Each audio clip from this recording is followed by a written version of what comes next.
An ancient Egyptian sarcophagus that slept for 3,000 years was dug up by accident. Inside was a petite mummy. Just as they were unwrapping the bandages to take archival photos, the mummy suddenly opened its eyes.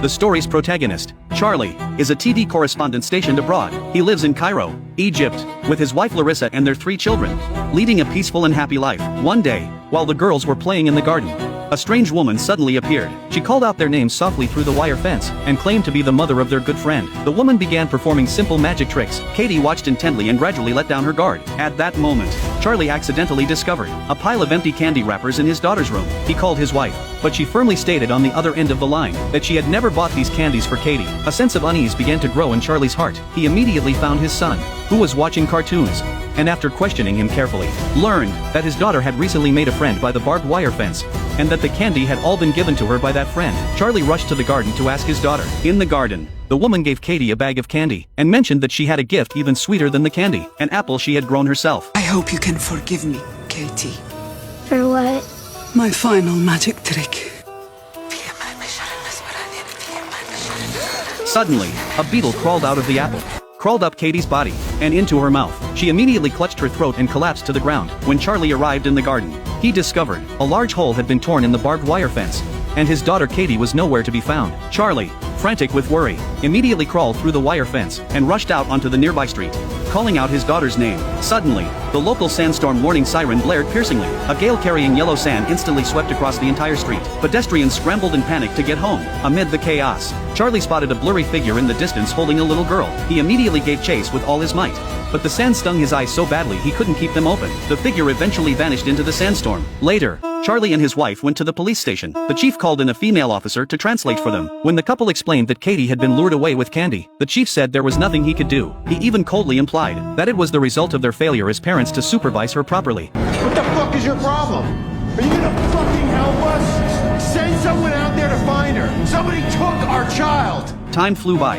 and 8 years had passed in the blink of an eye. Charlie's family left Egypt, the place of their heartbreak, and returned to the United States to start a new life. But the couple still hadn't forgotten their missing eldest daughter, Katie. In the desert of eastern Egypt, a young man was repairing his bicycle. Not far behind him in the sky, an airplane suddenly lost control and broke apart. The sound of the explosion immediately startled the young man. Curiosity drove him to cautiously walk into the woods and approach the crash site. The scene before him sent a chill down his spine. The wreckage was scattered all over the ground, and the 2 pilots had already died horribly at the scene. Terrified, the young man turned and fled the horrific scene, but in his panic, he tripped over a branch and fell to the ground. As he struggled to get back up, he was startled to find a stone sarcophagus standing right before him, clearly having fallen from the crashed plane. The sarcophagus was quickly delivered to the relevant authorities. When archaeologists learned that the sarcophagus had fallen from such a great height, yet remained completely intact, they were all deeply astonished. They then carefully opened the stone coffin. Inside lay a mummy tightly wrapped in bandages, so they began to unwrap the bandages from the mummy's body, in preparation for further study. But soon the archaeologists noticed something unusual. The mummy's fingernails had grown long. The long nails were yellowish and black,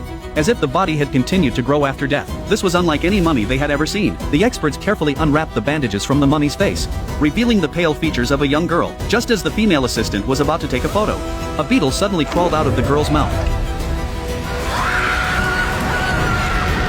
Charlie suddenly received a call from Egypt. The person on the other end of the line informed them that their daughter, who had been missing for 8 years, had been found. The news came as a bolt from the blue, leaving Charlie and his wife almost unable to believe it. They hurriedly packed their things and rushed to Egypt. But when they arrived at the hospital and met with the doctor, he solemnly told them to brace themselves. When they saw their daughter, tears instantly welled up in their eyes. Katie was deathly pale, her eyes vacant. They couldn't even begin to imagine what kind of torment their daughter had endured over those 8 years, to end up looking like this. So strong. Her vitals are all perfect.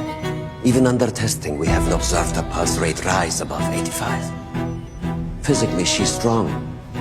The comfort of home will be the best medicine to help return her from this locked-in state.